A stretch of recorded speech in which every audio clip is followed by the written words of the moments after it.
Welcome to The Explainer. Today, we've got a really powerful story for you. It's about a young woman named Fatima, and her journey of faith and resilience. Well, it offers this amazing framework for dealing with life's biggest challenges. Have you ever been there, facing something so huge you just have to ask, why me? I think we all have. But here's the thing. Instead of some abstract answer, we're going to dive into a story that completely flips that question on its head. It turns it from this cry of despair into a real source of strength. So, let's meet Fatima. She's 17, super bright, and her dream is simple but beautiful. She wants to become a teacher. Her path seems totally clear, full of promise. And then, just like that, her whole world gets turned upside down. Her father, the family's only provider, gets hit with a really serious illness. And in a flash, everything she's been working towards, that dream, it's all at risk. So in this moment of just total despair, her grandmother comes in with this piece of wisdom. And this, right here, is the key to the whole story. She says, Fatima, Allah tests those He loves. Tests are not punishments. They are opportunities to grow. Wow, talk about a reframe, right? Suddenly, this horrible thing isn't a punishment. It's an opportunity, a test. Okay, so if this is a test, what's the point? What's the purpose? This is where everything changes. The question is no longer, why me? It becomes, what am I supposed to learn from this? All right, so the sources we're looking at break this down into three main reasons. First, it's about spiritual growth, purifying your heart and making your faith stronger. Second, it's about building character, developing things like patience, resilience, humility. And third, and this is a big one, it's a test of reliance. It's to see if we can do everything in our power, our absolute best, while still trusting that there's a higher plan at play. And this idea, it's ancient. It's right here in this verse from the Quran, which talks about being tested with fear, hunger, and loss. But, and this is the important part, it says to give good tidings to the patient.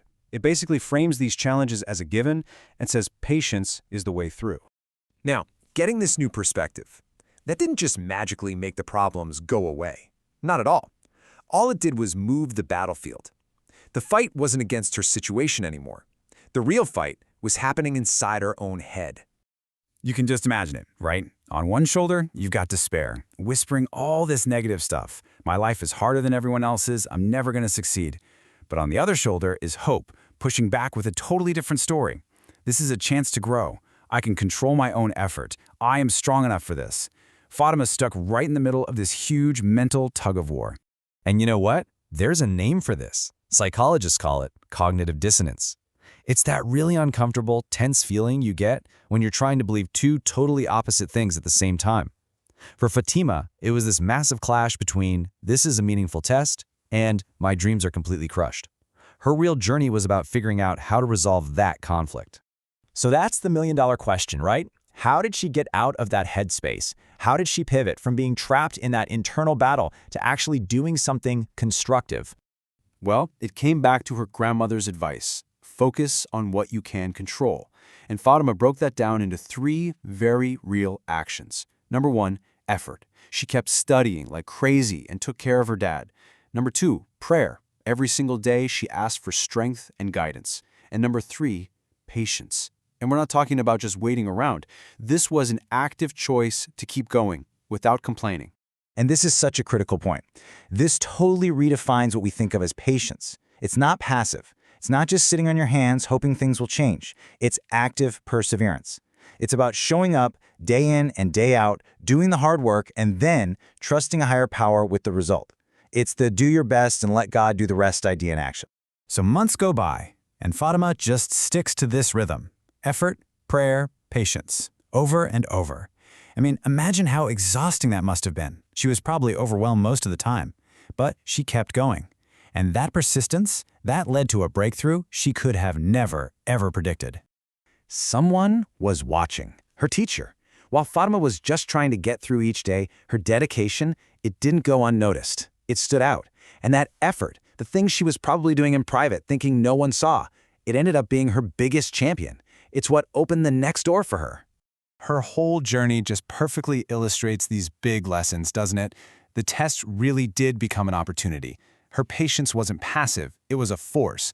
Her reliance, or tawakkul, was about working hard and trusting. And, maybe most importantly, finding things to be grateful for even in the middle of all that chaos gave her peace. And look, this isn't just some nice story or some abstract idea. Think about how this applies to your life.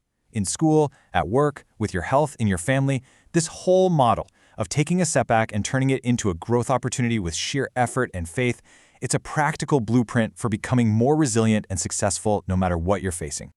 This quote just nails it, doesn't it? The test isn't about the punishment, it's about the preparation. The whole point of the struggle wasn't the struggle itself. It was to build the person she needed to become to receive the blessings that were just around the corner. Blessings she couldn't even see yet. And that's really the final takeaway, isn't it? The hardest tests really do create the strongest hearts. Fatima's story shows us that our problems, our challenges, they're temporary, but the strength we get from them, that can be permanent. So it leaves us with one last big question to think about. What if the toughest challenges in your life aren't things blocking your path? What if they are the path?